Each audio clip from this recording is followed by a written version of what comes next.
hello. Alright, so this is the new and improved um,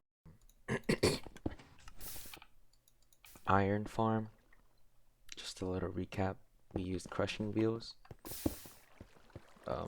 Not the most efficient form because the speed is bottlenecking it from the water wheel. And then I discovered the whole water wheel infinite stacking generator that allows us to get a maximum input of 160 RPM due to the cogwheel limits.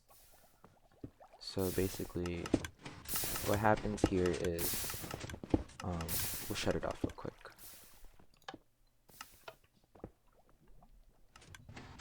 So lava is dispersed through here, the dispensers, drops down, and it makes cobblestone through this waterlogged stair sort of a row, and then that is then mined by the mechanical drill, powered by one end of the water wheel. I'll get into all of that later.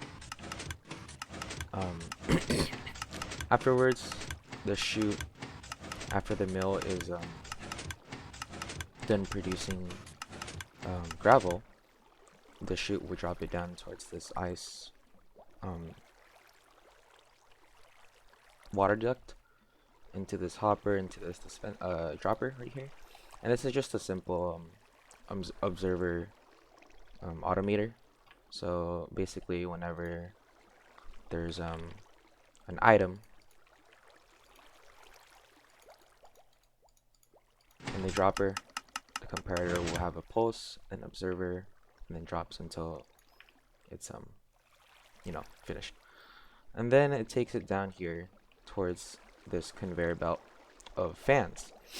And I think this is 16 fans in total, which actually is pretty adequate for the space that we've taken up.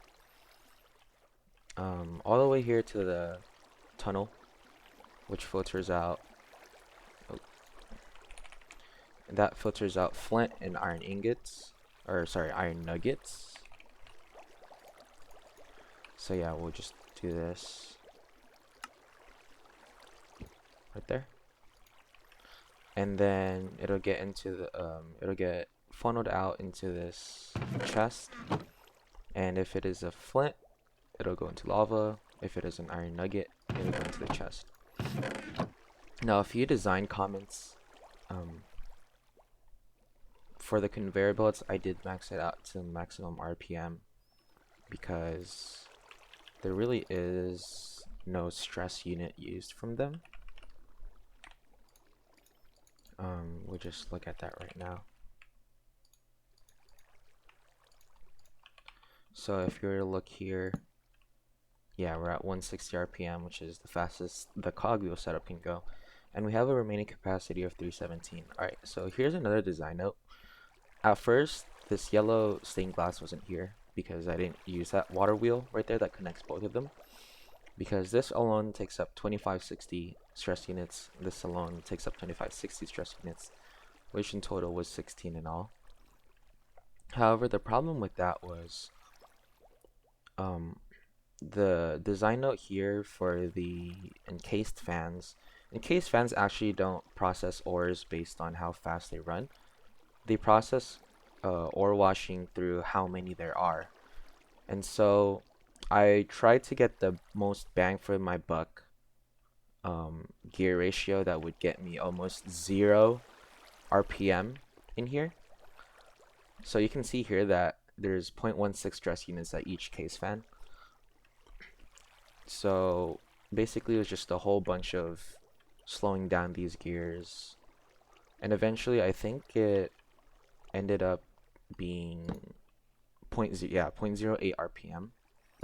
Of course, that's really slow. So the multiplier for this, because in case fans use 2 times the RPM, that's the requirement. So knowing that, out of that 2560, I only have 2520 or 2540 left, and in order to run these millstones, that's 640 each. So that's 640 times 4, which is 2560. And of course I can't do that because I have 2540. And the same thing for the mechanical drills. They are 8 times the RPM, so that's 640. Oh, and the RPM we're running at right now is 160. If I haven't said that, I'm pretty sure I did, but I'm forgetful. So yeah, this is running at its max capacity. Well, with 4, the max capacity of 4 that we could possibly run.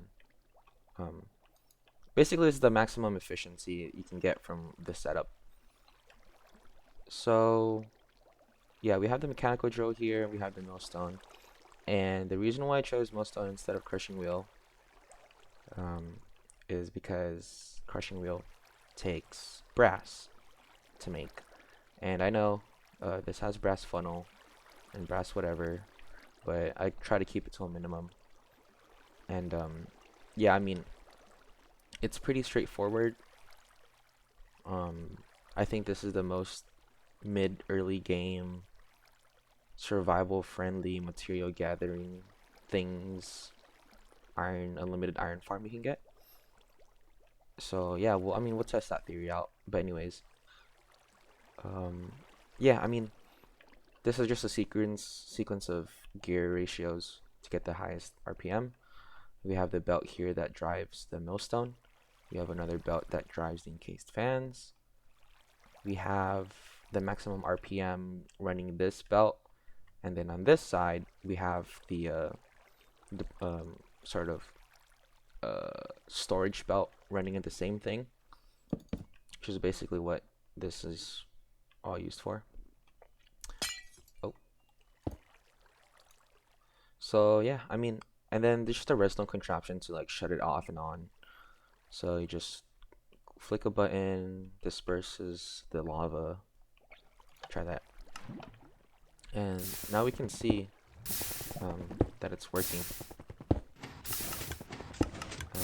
Yeah, I mean, that's pretty much it. So at some point it's too efficient, too quick that this needs to stop. But I mean, the time loss is pretty low.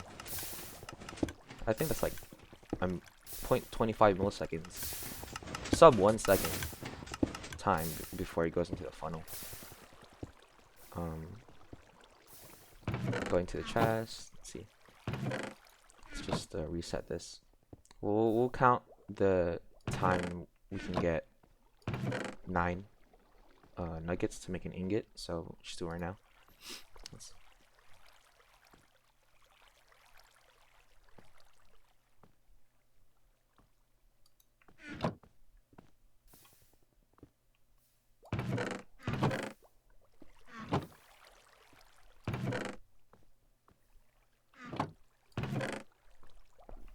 That's about 20 seconds. So, I mean, it's all chance. 12% iron nugget from here. So, yeah, I mean, 20 seconds per iron ingot. Pretty good, in my opinion. I mean, that's 3 iron ingots per minute. Or, no, 20 seconds per iron ingot. So that's 3 iron ingots per minute, which is 180 iron ingots per hour. Pretty good. I mean, the design, if I expanded this, would have been 120 iron ingots, which is not as good as this apparently, or I mean, calculatively, theoretically. And the last design note is the reason why I chose to keep them as iron nuggets is because if this was all running, the mechanical press is too slow for it to keep up, and then that would be the bottleneck. So I mean, it's just another step to craft these into iron ingots, but small price to pay for an efficient iron farm. But yeah, I mean, that's that. Hope that helps. It's a bit of a nice little machine.